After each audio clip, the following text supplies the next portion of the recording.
السلام علیکم ورحمۃ اللہ وبرکاتہ۔ میرے بھائیوں، آج آپ کو حضرت عمر رضی اللہ تعالیٰ عنہ کا قصہ سناؤں گا، جو ان کا دین اسلام مسلمان ہونے سے پہلے تھا۔ تو حضرت عمر جن کے پاک نام پر آج مسلمان فخر کرتے ہیں اور جن کے جوش و ایمان سے آج 1300 برس بعد بھی کافروں کو دلوں میں خوف ہے، اسلام لانے سے قبل مسلمانوں کے مقابلہ اور تکلیف پہنچانے میں بھی ممتاز تھے۔ نبی اکرم صلی اللہ علیہ وسلم کے قتل کے در پہ رہتے تھے۔ ایک روز کفار نے مشورہ کی کمیٹی قائم کی کہ کوئی ہے جو محمد کو قتل کر دے۔ عمر نے کہا میں کروں گا۔ لوگوں نے کہا کہ بے شک تم ہی کر سکتے ہو۔ عمر تلوار لٹکائے ہوئے اٹھے اور چل دیے۔ اسی فکر میں جا رہے تھے کہ ایک صاحب قبلہ زہرہ کہ جن کا نام حضرت سعد بن ابی وقاص اور بعضوں نے اور صاحب لکھے ہیں ملے۔ انہوں نے پوچھا کہ عمر کہاں جا رہے ہو؟ کہنے لگے کہ محمد صلی اللہ علیہ وسلم کے قتل کی فکر میں ہوں۔ نعوذ باللہ۔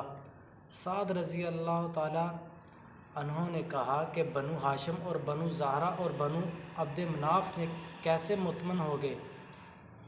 وہ تم کو بدلہ میں قتل کر دیں گے۔ اور اس جواب پر بگڑ گئے اور کہنے لگے کہ معلوم ہوتا ہے کہ تو بھی بے دین ہے، یعنی مسلمان ہو گیا ہے، لا پہلے تجھ کو نمٹا دوں۔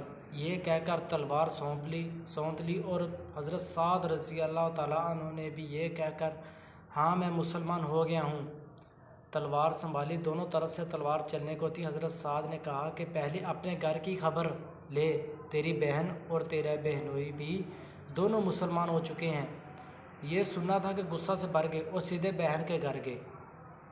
وہاں حضرت خباب رضی اللہ تعالیٰ عنہ تھے جو ان دونوں میاں بیوی کو قرآن شریف پڑھا رہے تھے۔ حضرت عمر نے کیوار کھلوائے۔ ان کی آواز سے حضرت خباب رضی اللہ تعالیٰ عنہ تو جلدی سے اندر چھپ گئے اور وہ صفحہ بھی قرآن پاک کا جلدی میں باہر ہی رہ گیا جس پر آیات قرآنی لکھی ہوئی تھی۔ ہمشیرہ نے کیوار کھولے۔ حضرت عمر کے ہاتھ میں کوئی چیز تھی جس کو بہن کے سر پر مارا، جس سے سر سے خون بہنے لگا اور کہا کہ اپنی جان کے دشمن تو بھی بادین ہو گئی ہے، تو بھی مسلمان ہو گئی ہے۔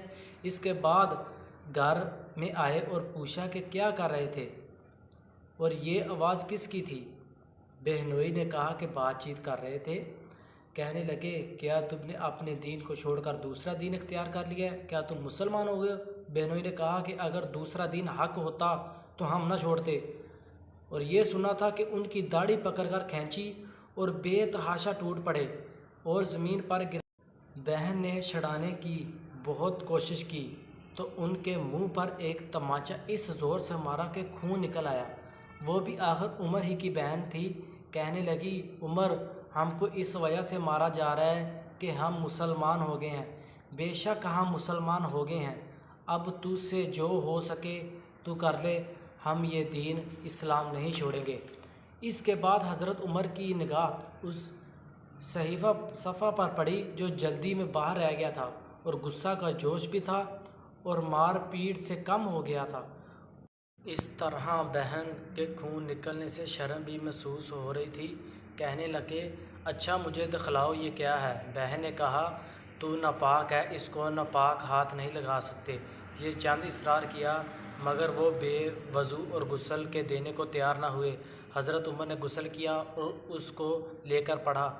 اس میں سورہ طٰہٰ لکھی ہوئی تھی۔ اس کو پڑھنا شروع کیا، تب تک پڑھا کہ حالت ہی بدل گئی۔ کہنے لگے کہ اچھا مجھے بھی حضور کی خدمت میں لے چلو۔ یہ الفاظ سن کر حضرت خباب رضی اللہ تعالیٰ عنہ اندر سے نکلے اور کہا اے عمر تجھے خوشخبری دیتا ہوں کہ کل شب پنج شنبہ میں حضور اقدس رضی اللہ تعالیٰ عنہ نے دعا مانگی تھی کہ یا اللہ عمر اور ابو جہل میں تجھے جو زیادہ پسند ہے اس سے اسلام کو قوت عطا فرما۔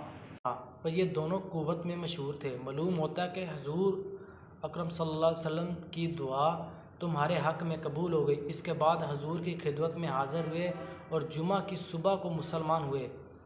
ان کا مسلمان ہونا تھا کہ کفار کے حوصلے پست ہونا شروع ہو گئے، مگر پھر بھی یہ نہایت مختصر جماعت تھی اور وہ سارا مکہ بلکہ سارا عرب اس لیے اور بھی جوش پیدا ہوا اور جلسے کر کے مشورہ کر کے ان حضرات کو ناپید کرنے کی کوشش ہوتی تھی اور طرح طرح کی تدبیریں کی جاتی تھیں، تاہم اتنا ضرور ہوا کہ مسلمان مکہ کی مسجد میں نماز پڑھنے لگے۔ حضرت عبداللہ بن مسعود رضی اللہ تعالیٰ عنہ فرماتے ہیں کہ عمر کا اسلام لانا مسلمانوں کی فتح تھی اور ان کی ہجرت مسلمانوں کی مدد تھی اور ان کی خلافت رحمت تھی۔ حضرت عمر کے جوش اسلام کے بعد